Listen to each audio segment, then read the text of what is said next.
Hello there, folks. Hope you're all doing well. Nice yard here, and the other windmill palm that I just made a video on is just down the street, just over there. So some nice, palmy exotic yards here, right in the same neighborhood. But I just wanted to do a quick video on this one because it's a really cool yard. They've got these 3 beautiful yucca rostrata here, gotten some decent size, and obviously they're just going to keep growing. These things get huge here. You can see these smashed prickly pear pads here. Tons of eastern prickly pear. These are native species, native literally just a few minutes away along the river. There's some beautiful native specimens. These ones here, tons of fruit you can see here. Oh, that's awesome. So this is the fruit. I've actually never tried it before, but it's supposed to be really good. You can make like jelly, all sorts of things. You can eat the fruit raw. It's supposed to be really good. And this prickly pear pad looks like it got a little smashed or chewed or something, but another bigger one here. And obviously these cacti are fully hardy here. This shriveled up look again, people always sometimes think that they're suffering or dying. This is absolutely normal. This is what happens in winter, even to the native specimens. They shrivel up to conserve energy. And actually, someone said that they do it. They drain all the water out of the pads so that the pads never actually freeze, which is an interesting and ingenious method to keep them through the winters here. Obviously, a fully hardy species here, much hardier than they ever need to be here, if that makes sense. And over here, we've got this beautiful agave specimen. I don't know which species this is. Certainly does not look like Americana, but they've got it smartly covered here. It definitely, the plastic covering sometimes, I wouldn't advise that in certain circumstances because the plastic can actually trap moisture, and you can see it already moisture gathering here, probably to create some damage on these leaves here. But overall, it does keep out the water. This is actually a decent job because the stems are so rigid that they actually keep the plastic propped up. So it does keep the moisture out. Looks like it's not too wet in there. Really nice specimen here. This is a really nice agave. I don't really see too many of them this size here, so it's really cool to see.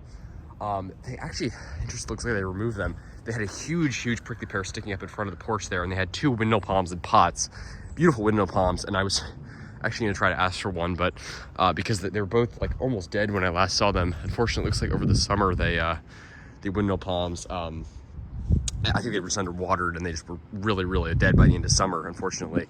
Yeah, you can see it looks like they have, sorry, I probably shouldn't do this, but I'm gonna go up just for a second. Looks like they have what looks like another windmill palm here, little tiny one there. You guys can let me know. Yeah, looks like another windmill palm there. Unfortunately, looks a little bit damaged, but not too bad. So these are certainly palm and exotic plant people. I don't know why they removed that big prickly pear. That was sad to see. But lots of yucca here. You can see this just looks like normal yucca filamentosa, which is like a weed here basically. And then over, is that a palm? I can't tell if there's a palm in that yucca there. That yucca, there's a palm behind it. I think it's just yucca. But then over here, we've got this beautiful windmill palm, and it was interesting. I was surprised to see the other one so damaged on the street. If you guys can, I made a video on that. You guys can check that out. But I was surprised to see it so damaged because most of them kind of look like this. This one has a bit of damage on the top frond actually, but overall it's looking decently good. They trimmed off a lot of the fronds. Maybe it had some other damage, but this frond looks pretty flawless here. Or I guess it's got a bit of damage, but not too bad.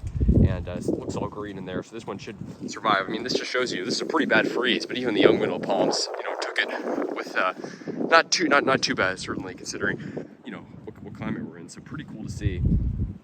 Nice little windmill palm here, and yeah, it's a great palmy yard here. I hope they plant more palms in the future. They got some great specimens here. I was sad to see that prickly pear removed, and obviously sad to see those other windmill palms. They had these 2 big, about the same size as that one, windmill palms in the pots there. I guess they were just underwater or something, but they ended up dying. But this one, certainly a nice specimen here. So glad to see it doing well. And yeah, let's keep you guys updated on this. But this just shows, I'm not, palms aren't crazy common here, but there certainly are quite a few around.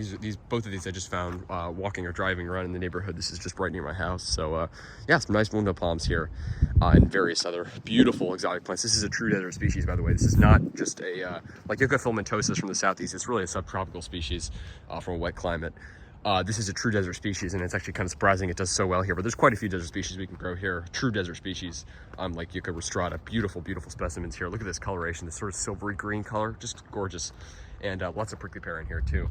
Interesting, these ones are, I don't know what species that is, but it's got quite a few spines on it. Lots of cool various succulents and cacti, agave, etc. that we can grow here. And of course, beautiful windmill palm. So stay tuned, folks. Looking for more videos. Take care, and I will keep you guys posted.